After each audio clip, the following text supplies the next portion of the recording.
We begin. 1983 in Hawkins, Indiana, a scientist rushes through the halls of Hawkins National Laboratory, pursued by an unseen presence. He escapes into an elevator, but too late, discovering the entity lurking above, sealing his fate. Welcome to Cephastock Movie Recaps. Today we journey into Stranger Things full Season 1 recap. Please hit that subscribe button if you haven't, let us know where you're watching from and share your thoughts in the comments. We truly appreciate your support, dear friend, thank you. Something is coming. Mike, Dustin, Lucas, and will gather in Mike's basement, immersed in their Dungeons & Dragons game. It's not the Demogorgon. The Demogorgon! Facing the Demogorgon, Will's cleric must choose, cast protection or unleash Fireball. He picks Fireball, but the dice tumble away. Mike's mom interrupts, reminding the boys it's time to leave. Does anyone want this? No! Upstairs, Dustin offers Nancy leftover pizza. Hey, Nancy. But she brushes him off. He mutters she used to be cooler before dating Steve Harrington. Everyone agrees except loyal younger brother Mike. At the door, Will admits defeat by the Demogorgon. As the boys depart, the garage lights flicker mysteriously. Good night, ladies. Lucas bids a sarcastic goodnight before parting ways. Get back here! Will and Dustin race ahead, until Will rides alone past Hawkins Laboratory's dark silhouette. Suddenly his bike light fails. Spotting a towering shadowy figure, fear grips him and he runs. He rushes inside their house only to find it empty. Calling for help, the line hisses with static. Hello? Hello? A shadow crosses the porch as the locked door creaks open. Retreating to the shed, he arms himself. Lights flicker, blaze, and suddenly, Will and the looming presence vanish together. The following morning, Police Chief Jim Hopper awakens to begin his day. While showering, a newscast mentions unusual power outages across the county. Hopper casually smokes, takes a pill, and drinks a beer before dressing for work. Elsewhere, Joyce Byers and her older son, Jonathan, notice Will never returned home. Stop! Mom, I'm making breakfast. Did he come home or not? Concerned, Joyce phones Karen Wheeler, hoping Will stayed there, but Karen assures her he left shortly after 8 the previous evening. Bye. At Hawkins Middle School, Mike, Dustin, and Lucas arrive still puzzled about Will's absence. But their conversation is cut short when bullies Troy Walsh and James Dante taunt them. Midnight? I go with Toothless. Meanwhile, at Hawkins High, Nancy's best friend Barb Holland presses her about Steve, though Nancy denies anything serious. Okay, I'm telling you, it was a one-time... Discovering a note in her locker from Steve asking to meet, Barb smirks knowingly. Nancy slips away, meeting Steve in the bathroom, where they share a kiss and plan to study together later that evening. Mom would not allow Climb through your window. that. She won't even own that. Morning settles over the Hawkins police station as Chief Jim Hopper arrives late, cracking lighthearted jokes at his colleagues. His assistant notes someone waiting in his office. Hopper shrugs it off, until he finds Joyce Byers inside, frantic and pleading. Her son Will is missing. I'm going out of my mind. Calmly, Hopper insists most missing kids are with a parent or relative. His first step, call her ex-husband Lonnie. Joyce bristles, snapping that Lonnie has nothing to do with it, but Hopper remains doubtful. Joyce, 99 out of 100 times. Find him. At Hawkins' lab, Dr. Martin Brenner arrives with a team of men in suits. They don hazmat gear before descending into the basement, where the air shimmers with drifting particles and the walls are streaked with blackened marks. Before them looms a gaping hole coated in a pulsing gray substance. One man cautiously asks Brenner if this is the source, and what of the missing girl. Brenner replies evenly that she could not have gotten far. And the girl? Speaking of her, a young girl in a hospital dress wanders barefoot through the woods and finds Benny's Burgers. She slips into the back, where owner Benny Hammond discovers her taking food without permission. Hey! What the hell? At school, the boys excitedly approach science teacher Scott Clark, discovering that the powerful radio for their AV club has arrived. Hello, this is Mike Wheeler. But do you eat kangaroos for breakfast? Lucas and Dustin. Before they can test it, they're summoned to the office to meet Chief Hopper and Deputy Phil Callahan. They recount Will's usual route home, mentioning Mirkwood, the Hobbit-inspired nickname for the road he takes. This isn't some Lord of the Rings book. Eager to help, they offer to search for him, but Hopper firmly advises them to stay home after classes, prioritizing their safety. Anybody home? Joyce and Jonathan search near Will's woodland fort, Castle Byers. She recalls surprising him there once with movie tickets to Poltergeist. Now, standing in the quiet, she feels the ache of his sudden disappearance. Will! Benny Hammond kindly prepares burgers for the mysterious girl and attempts conversation, though she stays silent. Spotting a tattoo marked 11 on her arm, she points to herself, suggesting it's her name. 11. Believing she's an abuse victim, Benny contacts social services. Meanwhile, the girl reveals an uncanny ability, silencing a noisy fan simply by staring at it. Chief Hopper, along with deputies Callahan and Powell, comb through Mirkwood and come upon Will's abandoned bike lying in the road. Meanwhile, inside Hawkins' lab, workers monitor local phone lines, overhearing Joyce Byers frantically attempting to reach her ex-husband Lonnie, only to be stopped by his girlfriend, Cynthia. Hopper soon drives to the Byers' house, holding the bike. Does it have any blood on it, or? No. The home feels unnervingly still as he enters. You think I didn't check my own house? Outside, the family dog barks urgently toward the shed. Hopper approaches, the door creaking open as he steps into the dim space. The lights flicker, then abruptly go out, leaving him in darkness. A sudden voice, Callahan at the door, breaks the silence. Hopper declares it is time to organize a search party. The hunt for Will has officially begun. We should be out there right now. At dinner, Mike begs his mom to let him search for Will, while Nancy asks to meet Barb. Karen refuses both requests. Tension erupts. You're just pissed off because you want to hang out with Steve. Mike reveals Nancy's secret with Steve and she storms off. Frustrated, Mike leaves too as Karen scolds their father's silence. What did I do? During the search, Clark and Hopper discuss Will. Hopper remarks he has a daughter living with her mother, but Joyce quietly corrects him, revealing Hopper's daughter tragically passed away several years earlier. She died a few years back. Using his supercomm, Mike tells Lucas that Will risked everything in their game by casting Fireball instead of protection. Realizing Mike's meaning, Lucas agrees they should meet outside in 10 minutes. Over and out. Mike sneaks out on his bike, spotting Steve climbing to Nancy's window. After an awkward glance, Mike rides off as Nancy quietly lets Steve into her room. Hammond makes 11 smile before a knock comes at the door. Hey, can I help you? Hi, you must be Benny Hammond. Social services. My apologies. A woman, Connie Frazier, claims she's from social services but fatally harms him. 11 escapes through the back, overpowering 2 agents. Entering, Dr. Brenner discovers them down and realizes 11 has fled. Late at night, the boys set out to search for Will. I think maybe we should go back. Dustin protests the idea, yet reluctantly follows along. Which polymers occur naturally? Steve lingers in Nancy's room, pretending to help her study while slipping in playful teasing. Nancy brushes him off, staying focused. Gradually, his flirting gives away their focus. Was this your plan all along? But later they concentrate, the awkwardness fading into genuine studying. As a storm brews, Joyce and Jonathan sort through family photos for Will's missing posters. Jonathan, exhausted from working late, blames himself, but Joyce reassures him. I feel it in my heart. The phone rings. Joyce answers, first hearing what sounds like Will's breathing, then unsettling growls. A sudden electric shock jolts her. The boys search the woods for Will. I've got your exit. Dustin urges caution because of the storm and lack of protection. Suddenly, a rustle nearby reveals 11 standing before them. Back at Mike's house, the boys lead the mysterious girl into the basement. They notice her unusual sense of social behavior when, after Mike offers her clothes, she begins changing in front of them until they hurriedly stop her. No! Oh my God! Privacy. Get it? Mike directs her to the bathroom, but she refuses to shut the door completely. Just like this. Lucas grows suspicious, suggesting she might have escaped from a nearby institution. She's an escapee is the point. Both he and Dustin argue they should inform Karen Wheeler, yet Mike insists they'll all get in trouble for sneaking out after dark. Instead, he plans to explain to his mother that the girl is a lost child, allowing social services to be called. Once Lucas and Dustin leave, Mike builds a blanket fort for her. Is that real? She reveals a tattoo marked 11, which he shortens to L. After exchanging goodnights, 11 drifts off to sleep as the storm rumbles outside. The next morning at the Byers' home, Jonathan quietly makes breakfast for his grieving mother, who is still shaken by Will's disappearance. Chief Hopper arrives, gently informing Joyce that there is still no sign of her son. She shows him the damaged phone, insisting she heard Will's voice before it burned out. Storm? Hopper dismisses it as storm damage, though Joyce refuses to believe it. Since Lonnie hasn't returned her calls, Hopper decides to visit him directly. You're wasting your time! Jonathan volunteers to go instead, but Hopper firmly tells him to remain and support Joyce. At breakfast, Slow down, Mike. Mike irritates Nancy by eating unusually fast before slipping extra food aside for 11.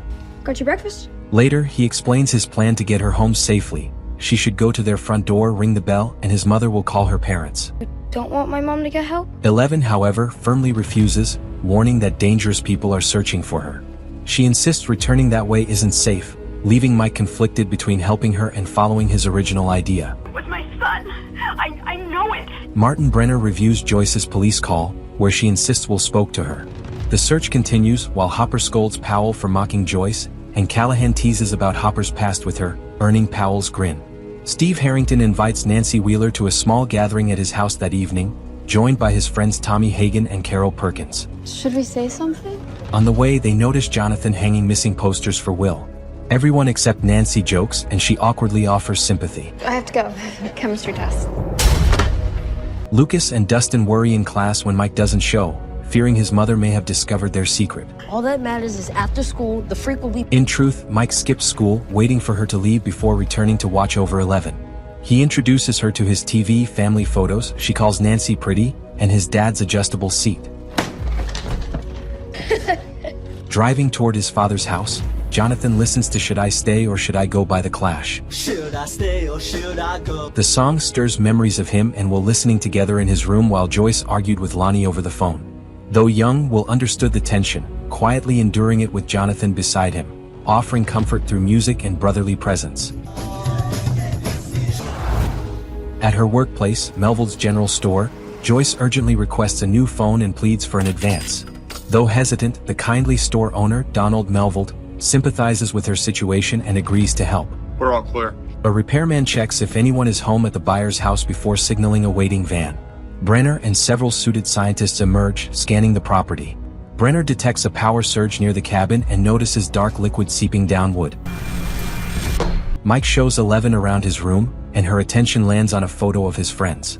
She points to Will, surprising Mike, but before he can ask more, his mother returns. Worried she might discover 11, Mike calms her by explaining the idea of a promise, a commitment that cannot be broken, and assures her he won't tell anyone. He hides her in his closet, closing the door completely. Inside, 11 recalls a memory of Brenner, whom she calls Papa, ordering her into a small, dark cell. She pleads for the door to open but eventually gives up. Later, Mike tries to explain his unusual behavior as feeling unwell, but his mother assumes he is worried about Will. Of course not. Is everything okay? Opening the closet, Mike finds 11 in tears, though she promises she is all right. Joyce returns home with her new phone, plugs it in and waits anxiously, hoping to hear from her missing son. At Sattler Quarry, Hopper warns Callahan to keep away from the cliff. One misstep and danger looms. Chief, you copy? His radio buzzes. Florence reports trouble at Benny's Burgers.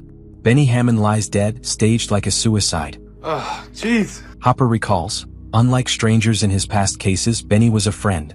Jonathan goes to Lonnie's house, hoping to find Will. He encounters his father's girlfriend, exchanging tense words, then greets his father, sharing an uneasy, brief hug upon entering. Yeah. Please explain what the hell's going on. Off me, man. After school, Lucas and Dustin go to Mike's. Are you out of your mind? Lucas is shocked 11 is still there. Mike explains she recognized Will. When he repeats her fears about the bad men, Lucas refuses, trying to leave and warn Karen. Suddenly, the door slams shut. No. And they see 11, nose bleeding, refuses Lucas's plan. Jonathan fails to find Will at Lonnie's. Lonnie urges him to come live there, but Jonathan refuses. Before leaving, he hands over one of Will's missing posters, reminding Lonnie of what his son looks like. Hopper interviews Earl, a friend and regular at Benny's Burgers. Earl insists Hammond had been behaving normally. Mentioning 11, whom he assumed was a boy, Hopper shows him Will's photo, asking if the boy could have been him with a buzz cut. Earl hesitates. I mean, could have been. Because I don't want to go by myself. Nancy persuades Barb over the phone to accompany her to Steve's party. Meanwhile, the boys have no appetite after witnessing 11's powers. Special assembly thing. Nancy convinces their mother she's attending an assembly for Will. Karen suggests she goes with the boys too. No! Dustin awkwardly distracts everyone nearby after spotting 11 descending. While searching near Benny's Burgers, Scott Clark discovers a drainage pipe with a torn piece of hospital gown fabric nearby. His brother said he was good at hiding. Following the pipe, the search party traces it, ultimately leading them directly toward Hawkins' lab. Elle? The boys bring 11 leftovers for dinner. Dustin and Lucas apologize for their earlier rudeness. though Lucas remains slightly wary. Friend is someone that you do anything for. When she asks, they patiently explain the meaning of friendship and how friends support one another. At night, Nancy drives to Steve's house with her best friend, who questions whether it's a good idea. We're gonna have a great time. Nancy stays focused, ignoring the doubts, and they arrive at the house just in time. Hello, ladies. Hopper confides to a woman he's seen, wondering if he's cursed. You ever feel cursed? Hawkins hasn't seen a suicide in 20 years or a missing person in 60, making the recent events feel deeply unsettling to him. At Mike's Dungeons and Dragons board, 11 lifts the cleric figure, recognizing it as Will. She turns the board upside down, placing the cleric on it, claiming he is hiding. When Mike asks why, she positions the Demogorgon figure nearby. Searching for Will, Jonathan photographs the spots in Mirkwood where his bike was found. Suddenly, he hears a scream, but hurries over and realizes it's just Steve's party. Nancy joins in Steve's drinking game and convinces Barb to participate, though Barb accidentally cuts her hand opening a bottle. Jonathan keeps his distance, capturing pictures of the party from afar. Meanwhile, the other guests enjoy the pool without concern, unaware they are being stalked by Jonathan as he balances his search for Will with observing the chaos. Joyce anxiously waits by the phone until it rings. Will's faint voice whispers, lights flicker, the phone sparks and breaks once more. Her fear mounting, Joyce follows the flickering lights into Jonathan's room, where eerie music suddenly plays before stopping. The lights go out, the wall twisting into a humanoid form. Panicked, she flees, then forces herself to return, shadows heavy with dread. Nancy heads upstairs with Steve, brushing off Barb's concern that this isn't her. She tells Barb to leave, then disappears into Steve's room. Jonathan secretly photographs them but shifts his lens toward Barb, sitting alone by the pool. Her bleeding hand drips into the water, lights flicker, and a monstrous shape looms behind her. In an instant, Barb vanishes without a trace. The moment is so sudden that even Jonathan, distracted by his camera, misses what truly happened. Looking up again, he finds Barb gone, but dismisses it, assuming she simply left and moves on. Hello? Barb awakens in a dark, empty version of Steve's pool. Nancy! As Nancy is with Steve upstairs, Barb desperately calls her name, climbing to escape. A monstrous figure closes in, dragging her back, her cries abruptly silenced.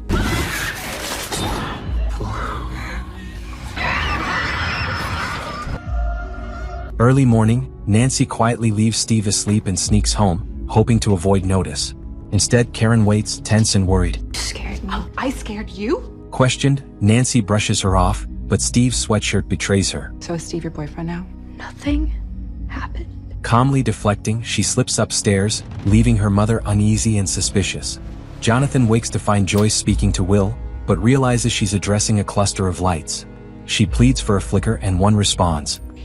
Did you see that? Jonathan insists it's faulty electricity, urging her to rest before leaving, deeply unsettled. Stop this! They're going to find him. Mike, Dustin, and Lucas plan Operation Mirkwood to search for Will and face the Demogorgon. Lucas arrives with his dad's old army gear and a wrist rocket, while Dustin brings food. Bazooka, Pez, Smarties. The boys argue about Eleven's powers, insisting that they don't need weapons anyway. Dustin urges her to levitate a toy, but no success. She's not a dog. Boys! Before school, Mike instructs her to meet them by the power lines at 3:15. Power lines? Yeah. Since 11 doesn't know how to tell time, Mike gives her his watch, ensuring she'll find them later. At Hawkins High, Nancy senses classmates staring at her in the hall, though Steve assures her he told no one about last night. Heading into class, she grows uneasy upon realizing that Barb is absent. I heard they make space weapons in there. The next day, Hopper and his detectives arrive at Hawkins National Laboratory, where a guard blocks their entry, insisting on an appointment. Hopper refuses to leave, firmly stating he won't go without conducting an inspection. Restless with the house empty, 11 levitates Mike's toy, then wanders quietly, testing out what he had shown her before. Flipping through television channels, she is suddenly pulled into a memory of Hawkins' lab, where Dr. Brenner forced her powers. Shaken, she returns to the present, unsettled. While Jonathan worries she's losing her mind, Joyce worsens his fears by covering the house in Christmas lights. When those prove insufficient, she rushes back to work for more on credit, despite her boss's clear frustration. Just ring me up, Donald. Jim Hopper gains access to Hawkins National Laboratory, tracing the drainage pipe discovered in the woods. Reviewing security footage from the night while vanished, he notices a glaring inconsistency. Though it rained, the tape shows dry conditions. Is that it? Realizing deception, Hopper grows suspicious. But they're lying. Meanwhile, deep within the lab, Dr. Brenner oversees his team setting up a pulley system near the strange crack in the wall, their movements deliberate and secretive. 11 quietly enters Nancy's bedroom, examining it curiously. She cautiously opens a music box, then studies a wall of photos showing Nancy and Barb smiling, drawn to their warmth and carefree normalcy, something unfamiliar to her. I swear, look at this. It's totally... At lunch, Nancy asks Steve about Barb's departure the previous night. He denies seeing her as friends tease them. Oh, Steve. Across the cafeteria, Nancy and Jonathan exchange a brief, meaningful glance, heavy with unspoken concern. As the boys collect rocks for the wrist rocket, Lucas teases Mike about his apparent crush on 11 until they are interrupted by their bullies Troy and James. They taunt Will and make insulting assumptions about his appearance, and trip Mike when they leave, making him hit his chin on a rock. That's the final lackey rock the boy chose for their scheme. While developing his photos, Jonathan's shot of Nancy at the party catches the eye of a classmate, Steve's friend, who quickly recognizes her and becomes suspicious of Jonathan's presence that night. Joyce covers her home with Christmas lights, determined to communicate with Will, when Karen visits with her youngest daughter. Hey. At the library, Hopper and Officer Powell surprise Melissa, the librarian who harbors a quiet crush on Hopper. You could have at least called, said, He promises her dinner another time before requesting information. we have the New York Times. Searching the archives, they uncover articles detailing Hawkins' lab, alleged human experimentation, Project MKUltra, and Dr. Brenner's ties to Terry Ives, who claimed her daughter was taken. I thought if I put the lights up. Joyce and Karen catch up, but Karen grows unsettled by the overwhelming lights covering the house. Concerned, she gently asks about Jonathan after all the recent turmoil. Suddenly, the lights flicker again, drawing little Holly's attention. She follows their glow into Will's room, where the bulbs stutter more intensely than before. Karen prepares to leave but notices Holly missing. Joyce urgently pulls her out as the wall shifts. Frightened, Holly mentions seeing something, unsettling Karen, who departs disturbed by Joyce's behavior. Is Barb there? Nancy phones Barb's mother, learning Barb never came home. Her mother only knows Barb was with Nancy last night and urges Nancy to have Barb call her immediately if she's found. Steve and his friends corner Jonathan about the photos, mocking him harshly. Just as Nancy arrives, Carol reveals the pictures. No, this is called stalking. Steve angrily rips them apart and smashes Jonathan's camera. Amid the chaos, Nancy spots a photo of Barb on the ground, hurriedly collecting the torn pieces before slipping away. While waiting by the power lines, 11 notices a cat, triggering a haunting memory. She recalls Brenner ordering her to harm a cat using her powers. Refusing, she is commanded back into her small, dark cell. As guards attempt to carry her away, she uses her abilities to stop them, leaving them incapacitated before collapsing from exhaustion. Brenner, observing her actions, responds with unsettling praise and personally carries her away, reinforcing his control over her. 11 is left shaken by the memory, the weight of her past clashing with the present, reminding her of both her strength and the manipulation she endured. Ow! The boys arrive, and 11 climbs onto Mike's bike, speeding away together. Nancy struggles to focus, her thoughts consumed by her missing friend. They had planned to watch a game together with Steve but left unexpectedly. Why did they hurt you? In the woods, 11 notices Mike's injured chin. Mike explains the bullies, Troy and James, worried she might judge him, but 11 reassures him, showing that she truly understands. Nancy returns to search for Barb, locating her car where it was left the night before. Barb! While investigating Steve's backyard for clues, a shadowy figure appears, frightening her and forcing her to flee in terror. The lights start to flicker, guiding Joyce's attention to a long continuous string of them stretching across the room, drawing her forward with a sense of urgency and curiosity. Grabbing a section of the lights, Joyce asks if Will is present, and they illuminate in response. Will confirms he is alive but not safe. Understanding simple yes or no questions aren't enough. Joyce paints the alphabet on the wall, arranging the lights so Will can spell out words to communicate more clearly. Meanwhile, Nancy confesses to her mother she is concerned about Barb and fears that her friend might be in danger. Sounds like a real nut to me. He runs Hawkins' lab. In the library, Hopper and Officer Powell discuss the credibility of the articles. with Hopper suggesting that Will might have witnessed something at the lab he wasn't supposed to see. Suddenly, his radio crackles with an urgent message, prompting them to leave immediately and drive off without delay. On the other side, 11 guides the boys to the buyer's house, explaining that Will is hiding nearby. All the way out here for nothing. Lucas and Mike argue in frustration, until Dustin spots several police cars speeding past, prompting the boys to give chase immediately. Will signals Joyce through the lights that he is nearby, then warns her to run as the lights flicker. The wall twists and the Demogorgon, a towering faceless creature with gray skin, emerges, forcing Joyce to flee. Meanwhile, speeding police cars reach the shores of Sattler Quarry. Officers and the boys watch in shock as Will's body is pulled from the water. Hopper is disappointed and Mike scolds 11 for misleading them. Mike? Why did you lie to us? Leaving immediately, Mike departs. Where are you going? Mike! Joyce, fleeing the house, meets Jonathan returning home and embraces him as police sirens approach. Later, Mike returns, tears streaming, and hugs his mother, unable to explain what has happened. Following that night, Hopper and his officers arrive at the buyer's home to deliver devastating news. He gently explains to Joyce that Will accidentally fell into Sattler Quarry and drowned, insisting the body confirms it. Joyce, however, refuses to accept this. It's not my boy. Passionately explaining how Will spoke to her through the lights and how a monstrous figure emerged from the wall. With no evidence, Hopper attempts to comfort her, sharing how he once imagined hearing his late daughter's voice. I saw her too. He urges Joyce to view the body at the morgue. I know what I saw. After Hopper departs, Joyce refuses to surrender hope.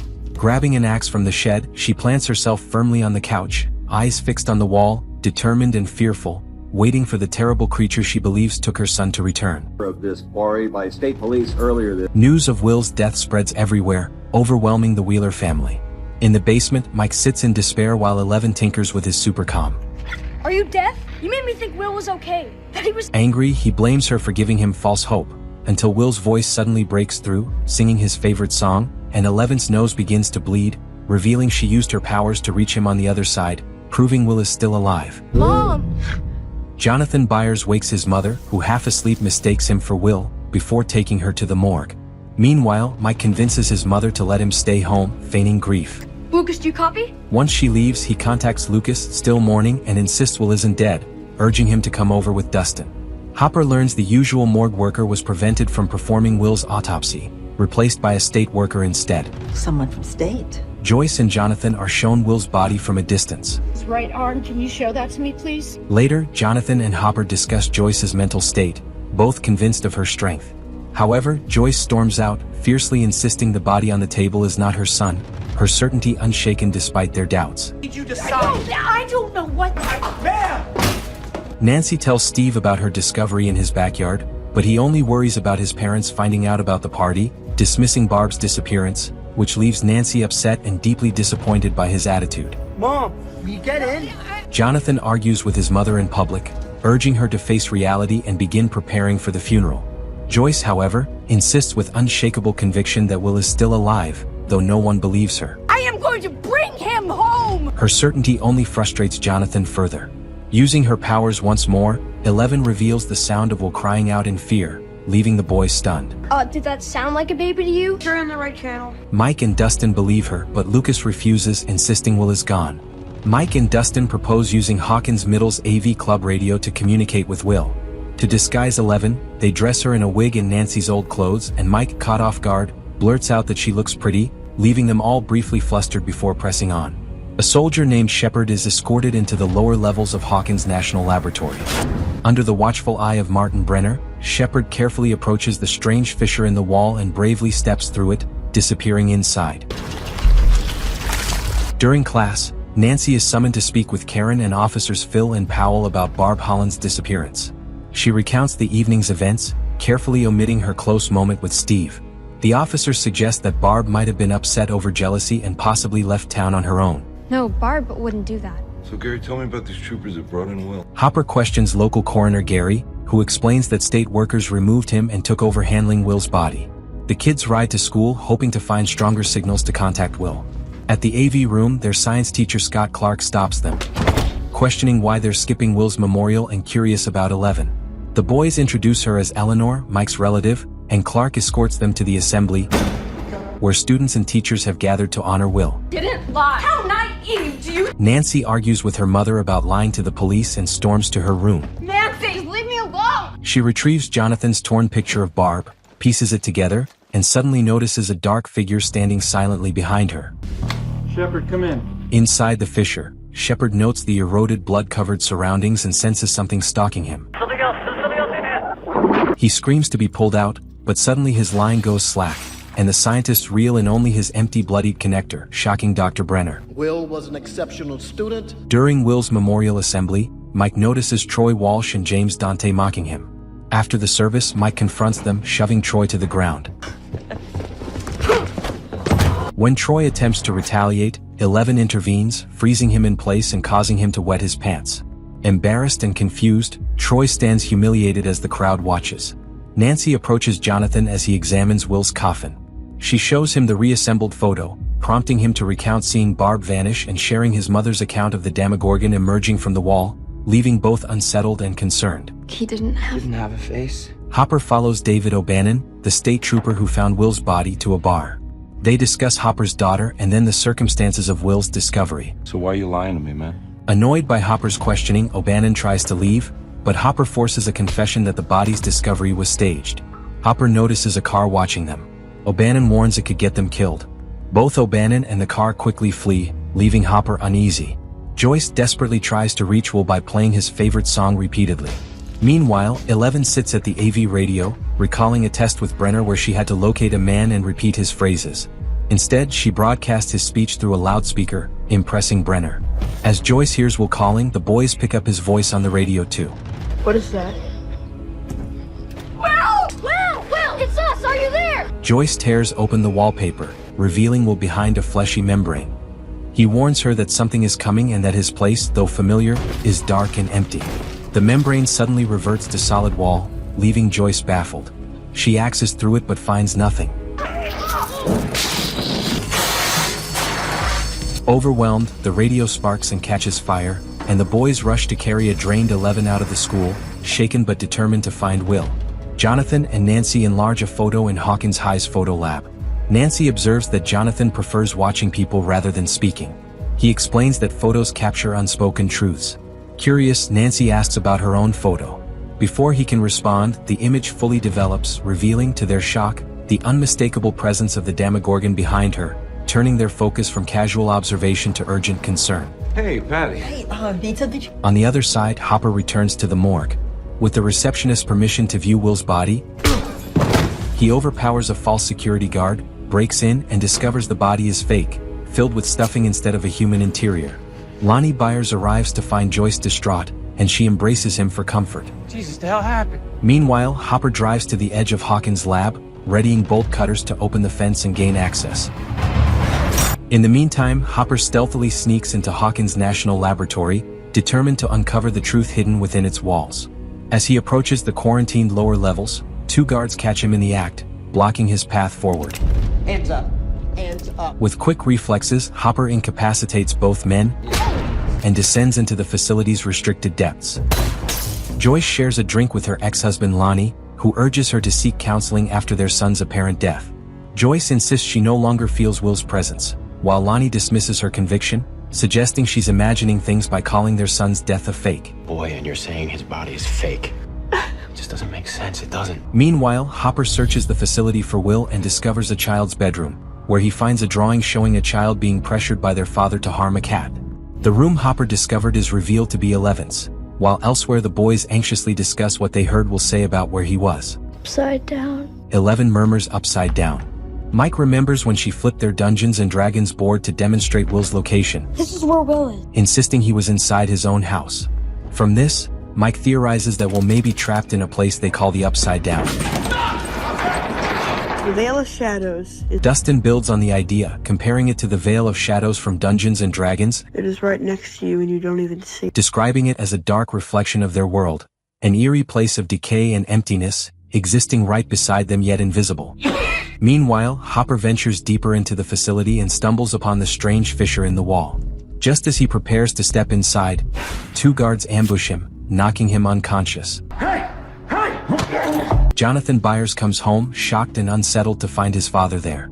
Filled with anger, he demands Lonnie leave immediately, but Lonnie refuses, calmly insisting that he only returned to support the family and help them through everything. This isn't some kind of joke. Do me a favor. The funeral tomorrow, just behave. The following day, the Wheeler and Byers families prepare for Will's funeral. At Castle Byers, the family dog lies inside and whimpers softly, sensing the grief around him. The Byers family gathers quietly, hearts heavy with grief. The residents of Hawkins gather to attend the somber service, while Mike, Lucas, and Dustin, who know the truth about Will still being alive, feel out of place among the mourners. Thank you so much for coming. Yeah. Meanwhile, Joyce reflects on memories of her son, remembering the times he would sit and draw. She recalls giving him the nickname Will the Wise, a title that perfectly captured his creativity, kindness, and gentle spirit. Hopper awakens at home, his table cluttered with pills and alcohol, confused and unsure of how he ended up there. Noticing fresh bruises on his neck, Hopper frantically searches through his trailer. Tearing the place apart, he eventually uncovers a hidden surveillance bug concealed inside his overhead light. Will, it's us! Are you there? Can you hear us? Dr. Brenner realizes 11 was present when the boys tried contacting Will at school. Yeah, exactly. After the funeral, Nancy and Jonathan decide to track the creature that took Will and Barb. Jonathan gathers weapons for protection, surprising Nancy, knowing they cannot turn to the police. Someone, but they're not gonna believe you. A repairman from the lab inspects the damaged school radio and quickly reports his unusual findings back to his superiors. Still after the funeral, the boys approach their teacher, Scott Clark, during Will's wake to ask about traveling to another dimension. Theoretically, how do we travel there? Clark explains the idea using a paper plate, describing a tightrope separating two dimensions. While an acrobat can only stay on top, a flea could slip beneath and move between both. Flea can also travel this way. He concludes such travel would require an incredible amount of energy. When Mike suggests a gate might already exist, Clark explains it would disrupt and alter the surrounding magnetic fields in noticeable ways. Hey, Chief! Officers Phil and Powell visit Hopper, reporting 2 recent disappearances in the woods. They also inform him that Barb's car was located, with state troopers claiming they discovered it abandoned near a bus station. It's funny. As Lonnie seals the hole Joyce made while searching for Will, he suggests they pursue compensation from the Sattler Company, insisting it bears responsibility for their son's tragic loss. No warning sign. Meanwhile, Mike explains the plate analogy to 11. Then how do you know about the upside down? Dustin notices all their compasses point in different directions, recalling Clark's warning about the gate affecting magnetic fields. So what you're saying is the compasses are broken. Needles naturally drawn to the Earth's magnetic north. He concludes that following the needles will lead them to the gate, quietly unsettling 11. Follow the compasses north? Oh, no, I was... Steve Harrington nearly falls into Nancy's path and apologizes for dismissing Barb. He asks to take Nancy on a date to cheer her up, but she politely declines, promising to consider it another time. As Lonnie showers, Joyce discovers a flyer in his bag for a lawyer specializing in accidental deaths. You aren't here because of Will. You never cared. She confronts him, accusing him of only seeking money from Will's death. Determined, she vows never to stop searching for Will, insisting he is still alive, and angrily orders Lonnie to leave the house immediately. Get out of my house! Jonathan practices shooting with moderate success, sharing a story about his father making him hunt a rabbit. Made me kill a rabbit. Nancy arrives, hits a target perfectly, and talks about her parents' strained loveless marriage. Hopper calls his ex-wife, Diane. I know. I just wanted to... At first, she hesitates, thinking he might be drinking, but worry grows as he abruptly hangs up. The phone rings again, yet Hopper chooses to ignore it. Following their compasses to the gate of the Upside Down, Lucas notices to Dustin that 11 seems unusually quiet. Do you think she's acting weird? In a flashback, 11 remembers Dr. Brenner placing her in a massive sensory deprivation tank, designed to amplify her powers. She climbs the tank stairs as the doctors prepare her, their expressions cold and clinical, and she's lowered into the water. The isolation and intensity overwhelm her, memories of fear and control flooding back. In the present, she pleads with Mike to turn back, her voice trembling with urgency, but he refuses, determined to continue despite her protests. What? Yesterday? Nancy asks Jonathan what he thought her picture conveyed. I saw this girl, you know? He explains he saw a girl struggling to be someone else, believing she was alone. Annoyed, Nancy argues about Steve breaking his camera and Jonathan photographing her. I was actually starting to think that you were okay. Though Jonathan feels a twinge of jealousy, he can't picture Nancy behaving like the superficial girls around her. Hopper pays Joyce a surprise visit, urging her to stay silent. Oh, Jesus. He methodically checks every bulb, sweeping the house for bugs but finds nothing. Then he explains Will's fake body, leaving Joyce stunned by the revelation. This whole time you were right. Meanwhile, as the boys and Eleven continue toward the gate, Dustin notices they've been circling back toward home. Lucas grows frustrated at Dustin's lack of focus, but soon realizes, seeing the blood on Eleven's sleeve, that she's been manipulating their compasses. Let's see. Eleven warns the group the gate isn't safe, but Lucas, enraged, calls her the real monster. Wake up, man! Wake the hell up! Mike attacks him, and the confrontation escalates into a fight, forcing Eleven to unleash her powers. As Mike and Dustin rush toward Lucas, Mike shouts at her, triggering a vivid flashback. Eleven recalls being placed in the sensory deprivation bathtub, awakening in a dark void. She finds the Russian man Brenner instructed her to locate and projects his voice through the speakers. A growl erupts, making her scream to be pulled from the tank. Come on, wake up, Nick, come on! In the present, Lucas awakens, disoriented and upset, and walks away. Lucas, how many fingers? Get off me! Eleven disappears, ashamed, leaving the boys behind. Help! 11! Nancy and Jonathan come across a severely injured deer in the woods. Jonathan grabs his gun, intending to put the animal out of its misery, but before he can act, the deer is mysteriously dragged away. Concerned and determined, they decide to follow its tracks, splitting up to cover more ground. As Nancy moves cautiously through the forest, she notices an unusual gate at the base of a large tree. Jonathan? Intrigued and sensing something strange, she crawls through the opening, stepping into the upside down. The eerie, shadowy world surrounds her, thick with an unsettling atmosphere. She sees the Demogorgon feeding on the deer, accidentally alerting it. It roars, she screams, Jonathan searches frantically, Nancy, where are you? and the gate begins closing behind her.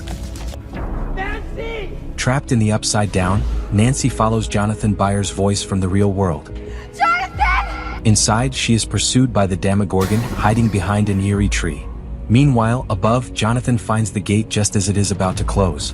Suddenly, a hand pushes through the small opening and Jonathan pulls her out.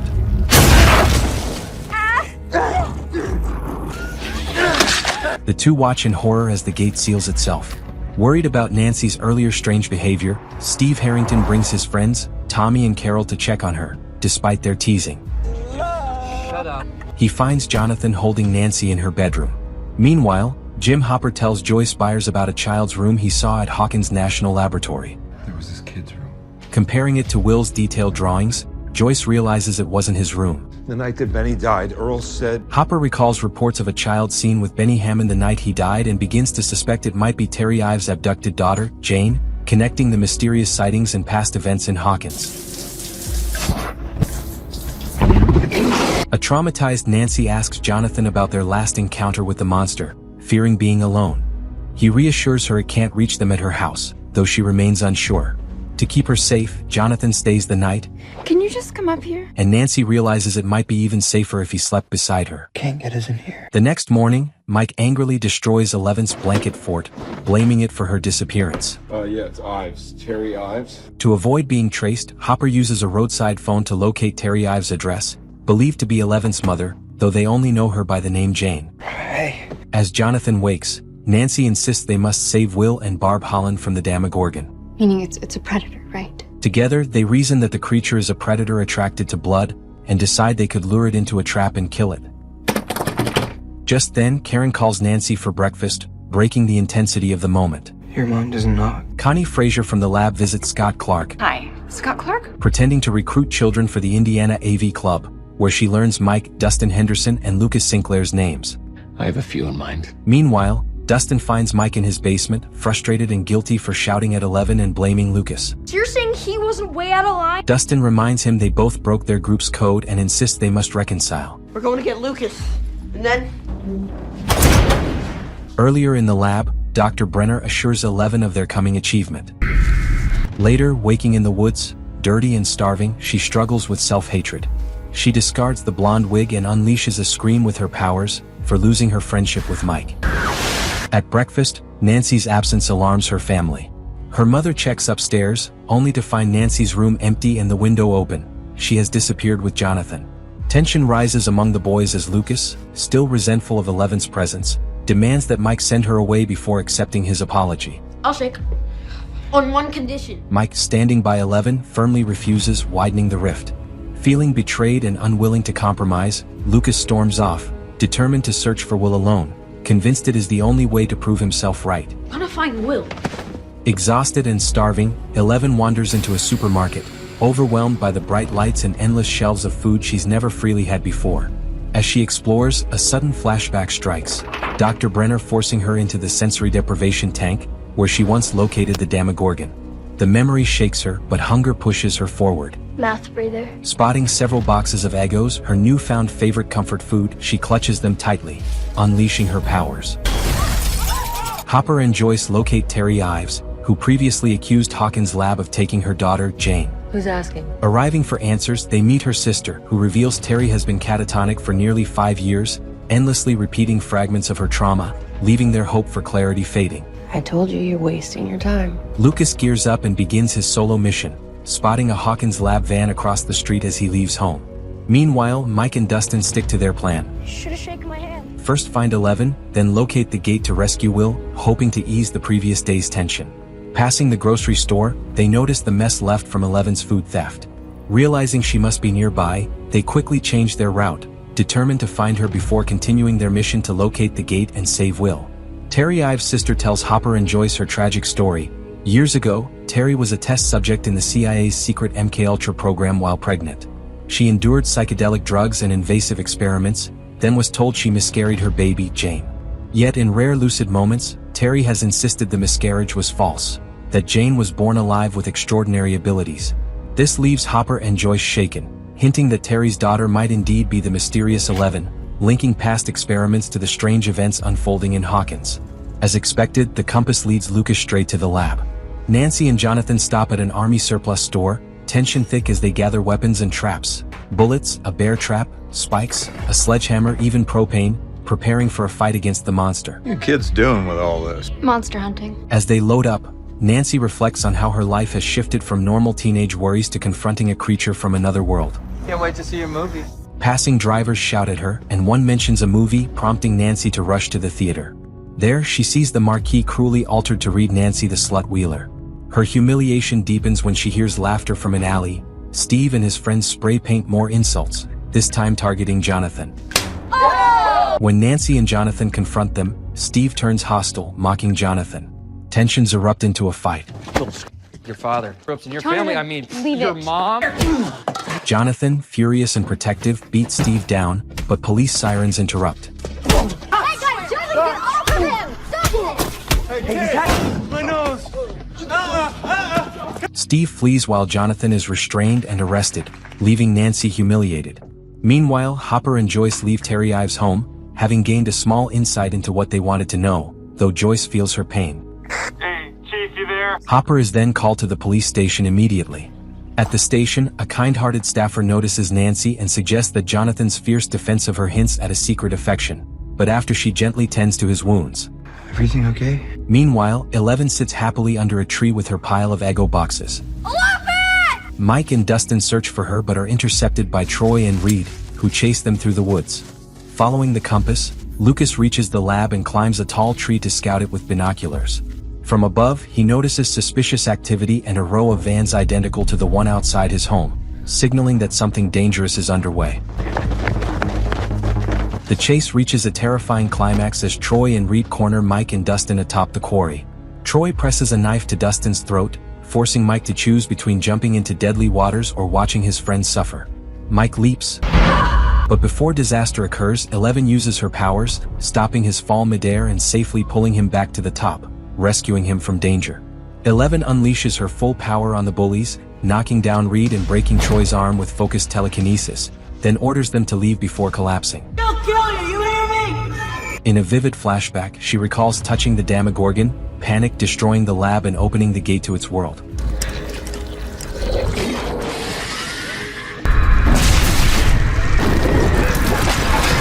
Upon regaining consciousness, she apologizes to Mike, fearing she caused the chaos. No, Elle, you're not the monster. Mike reassures her she could never be the monster, praising her bravery. As they head home, the repairman reports their location. I have eyes on him now. While Lucas watches soldiers depart the lab, tension and unease settling over the scene. Mike and 11 share a quiet moment together, when Dustin bursts in, panicked after a frantic call from Lucas warning that the bad men are coming. The bad men are coming! Bad men are coming! Bad man. Noticing a repairman outside, Mike asks his mother if she scheduled any work, but she hasn't. He tells his mother to inform anyone looking for him that he has left the country. I've left the country. What? The kids quickly flee on their bikes, with Martin Brenner watching from the front lawn. Go, go, go, go, go, go, go, go, go!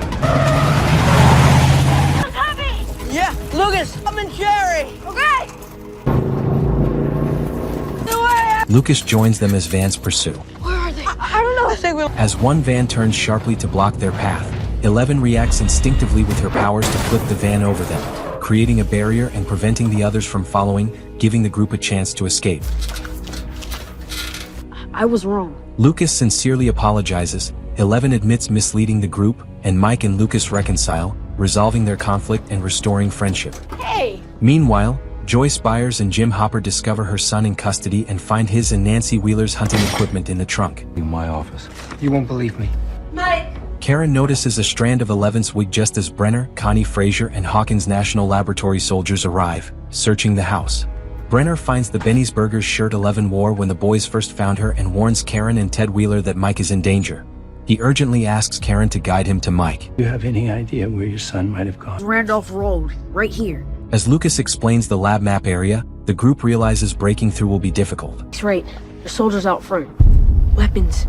Dustin spots a searching helicopter, prompting them to hide their bikes and themselves inside an abandoned bus for safety. Go, go, go, go, go, go! Jonathan and Nancy recount their terrifying experience in the woods, leaving Joyce shaken by Jonathan's reckless actions that put them both at risk. You risked your life. Hopper steps away to confront Troy Walsh's mother, Stay here. angrily scolding officers Phil Callahan and Calvin Powell for mocking Troy's story. When Troy mentions 11's powers and dismisses her friends, Hopper begins to take the situation seriously. What kind of things? Steve Harrington tends to his injured face while arguing with Tommy Hagen and Carol Perkins. You gonna watch your mouth. Hey! What? You gonna fight me now too? Tensions rise, nearly leading to a fight with Tommy, but Steve abruptly walks away, leaving the confrontation unresolved. Run away! As soldiers remove suspicious items from the Wheeler house, My dad is there. Nancy grows anxious about Mike's safety. Jonathan suggests using Will Byers' supercom to contact the kids, hoping to locate Mike and reconnect the group amid the chaos. I might.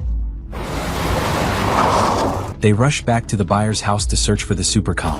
Mike hears Nancy's urgent call over the device but hesitates, fearing it could be a trap set by the men from Hawkins' lab. Torn between caution and concern, he waits, analyzing the situation carefully. We know you're in trouble and we know about the girl. When Hopper calls directly to confirm it is safe, Mike finally responds. I'm here. Realizing his mistake, Steve helps clean the graffiti he left on the movie theater out of guilt. We should be out there looking for him. The Wheelers brainstorm ways to assist in confronting the looming danger. Will you stop pacing? And the bad men are coming to get us right now! At the hideout, a group of armed men from Hawkins' lab reaches the bus and discovers the kids' abandoned bikes, signaling that they are close to finding them. Just as the men prepare to board and confront them, Hopper intervenes with swift precision, taking down the intruders and preventing them from reaching the kids. Let's go! The group reconvenes at the Byers' house, tension and urgency high as the boys explain that the mysterious gate lies inside Hawkins' lab. Hopper recalls seeing it during his earlier break-in, confirming their fears. Is gate underground? Yes. How do you know all that? Joyce and Nancy look to 11, hoping her powers can locate Will and Barb Holland, but she admits she isn't strong enough to pinpoint them. I'm sorry. While washing up in the Byers' bathroom, 11 notices the bathtub, sparking an idea to create a makeshift sensory deprivation tank. In the bath. Meanwhile, Dustin interrupts their teacher, Scott Clark, during a movie with his girlfriend to learn how to build one.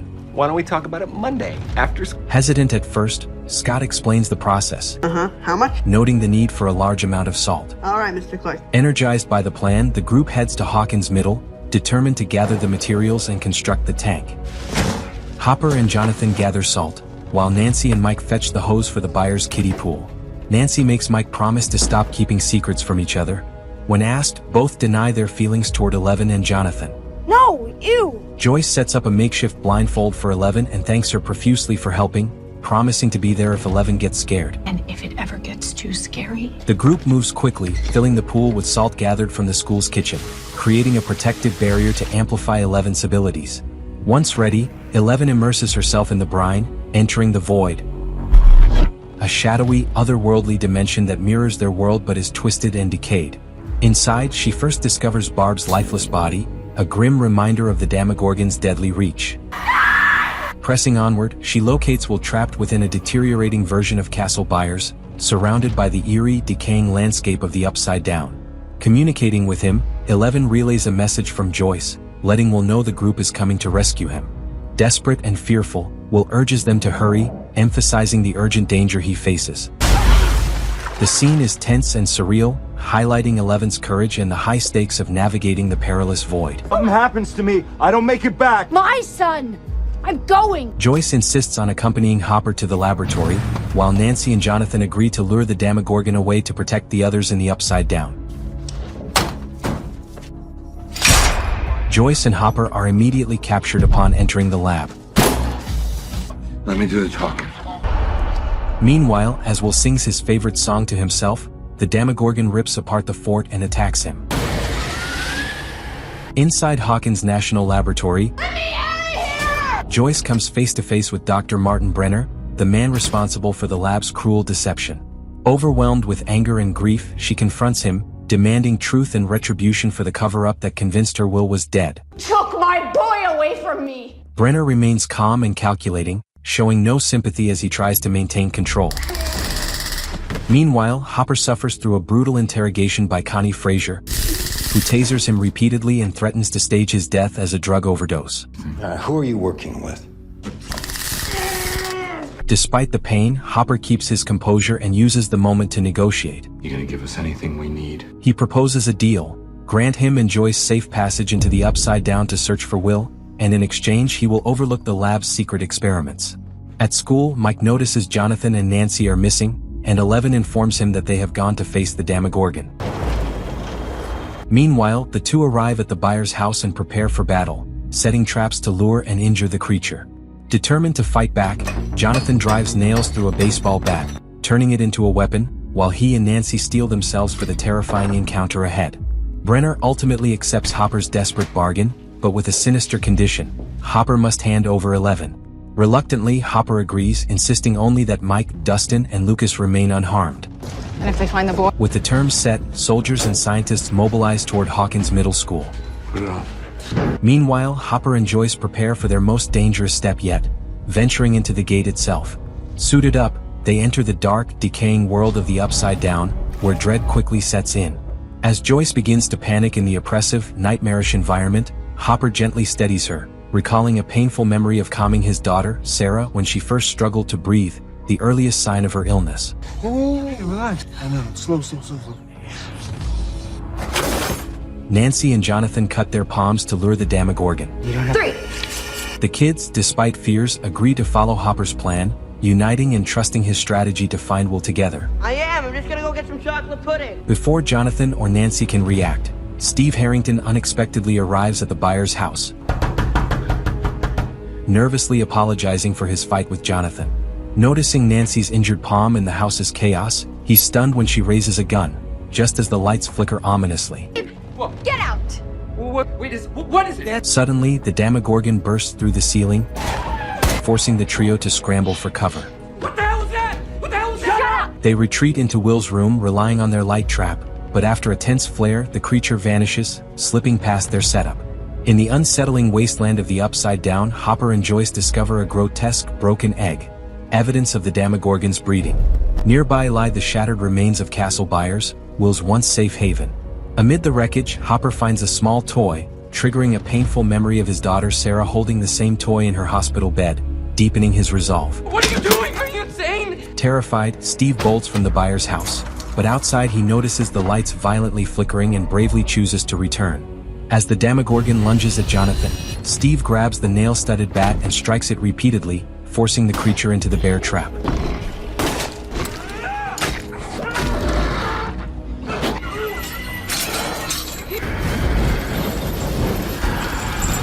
Jonathan quickly sets it ablaze, wounding the monster and driving it back into the Upside Down. I has to be that. Meanwhile, in the Upside Down version of the house, Joyce hears Jonathan's desperate cries echoing, and Jonathan hears her voice too.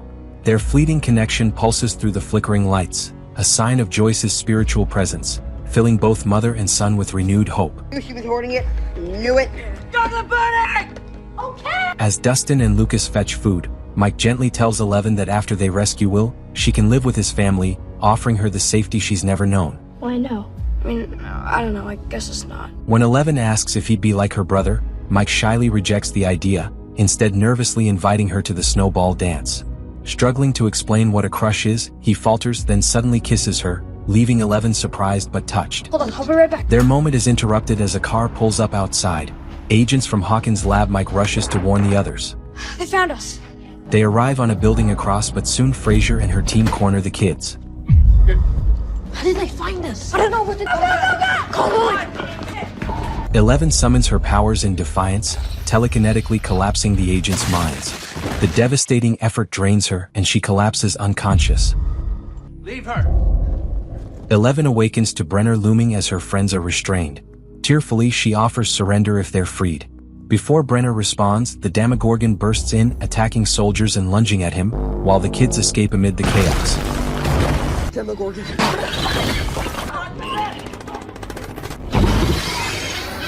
Hopper and Joyce follow a gruesome trail of blood to the library, where they discover several deceased and find Will horrifyingly ensnared with a tentacle down his throat.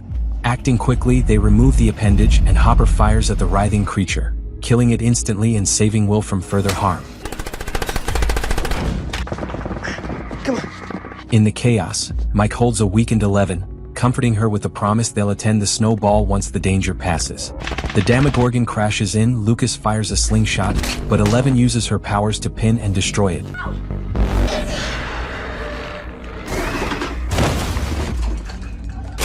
Tearfully, she bids Mike farewell before the force of her abilities consumes both herself and the creature, leaving everyone in stunned silence. The boys frantically search for 11, who has disappeared. Meanwhile, Will lies motionless, not breathing, filling the group with panic. Not breathing! Hopper takes charge, guiding Joyce through mouth-to-mouth while he performs chest compressions. Then 1 second. The rhythm evokes memories of his daughter Sarah, whom he couldn't save, fueling his determination. Hopper continues relentlessly until Will breathes, restoring hope and relief. As Karen Wheeler arrives with the police, a distraught Mike embraces her. That night, Will slowly awakens in the hospital, groggy but alive, with his mother and brother at his side. Jonathan, hoping to lift his brother's spirits, gives him a new mixtape he made, offering a small moment of comfort and normalcy after the traumatic events they've endured. In the hospital waiting hall, Hopper, Karen, Steve, and Nancy wait anxiously. Mike remains awake, lost in thought, until the boys are finally allowed to see Will. Guys, he's up. Pull us up. Guys, pull us up. Fires! Be careful. Bursting with excitement, they recount every harrowing event of the recent ordeal, eager to fill him in. Nancy quietly steps aside, grief-stricken over the loss of Barb Holland. As the tension begins to ease, a car pulls up outside the hospital, and Hopper gets in, signaling that their journey, and the lingering danger, may not yet be over. On Christmas Eve a month later, the boys gather for another Dungeons & Dragons session, facing a fearsome Thessal Hydra. What is it? It's the Thessal Hydra, I'm telling you. What should I do? Fireball him! Will's fireball secures victory, earning cheers. It crumbles to the ground! Yeah! Jonathan hugs Will in celebration, while Mike notices 11's abandoned blanket fort, a quiet reminder of her absence and the bond he hopes to restore. On the way out, Nancy gives Jonathan a Christmas present. Merry Christmas. Jonathan is genuinely surprised, having not gotten a gift for Nancy. Will asks to be the one to open it, revealing a new camera, actually from Steve, with whom Nancy has rekindled her relationship. Did you give it to him? On the other side, Hopper arrives at the police station and packs extra food, surprising his fellow officers. He then drives out to Mirkwood and places a plastic container of food inside a wooden box. At the buyer's home, Will and Jonathan celebrate Christmas, capturing joyful moments together with photographs. During a quiet dinner, Will excuses himself and vomits a slimy slug into the drain, experiencing a brief, unsettling vision of the Upside Down.